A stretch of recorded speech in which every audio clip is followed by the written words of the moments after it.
Ted Visner again. It's Saturday. It's been a pretty great day. Met a lot of great new people. I wanted to talk a little bit more about the militia command, and it seems like this concept is being lost on a lot of people, and that's the command structure in the militia. Every group or brigade or whatever you want to call it that are consists of 5, 8, or 10 men, or any number of men actually,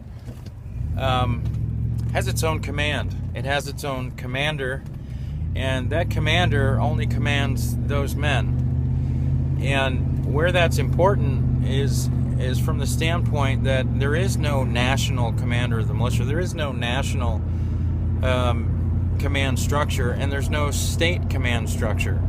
Okay, if you have 5, 8, or 10 men in your collective,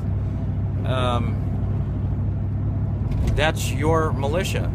Okay, my militia, Joe Harvey's militia, Pat Nelson's militia. These people, their groups are completely autonomous from your group, meaning that you need to make sure that what your group does, the information that you act on, has been entirely vetted.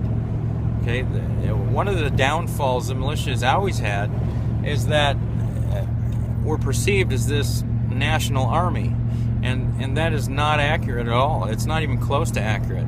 And the personal actions of one person in any rank anywhere is not a direct impact or influence on the rest of us in general. They can be.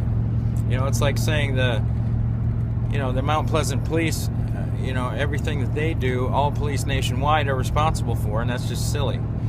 So we need to understand this going forward, that the command structure, if someone like myself puts myself out to be a state commander, you have to know that it's from that perspective. I don't command anybody. Okay, what I work on are the interactions with federal law enforcement. I act as the front end for that to help protect the forces behind the scenes. My interactions with them are to protect the actual guys wearing the camo out in the woods and drilling on the weekends. And that's my job. I command nobody. And any Facebook or any group that gets out there and meets, you guys have got to understand this.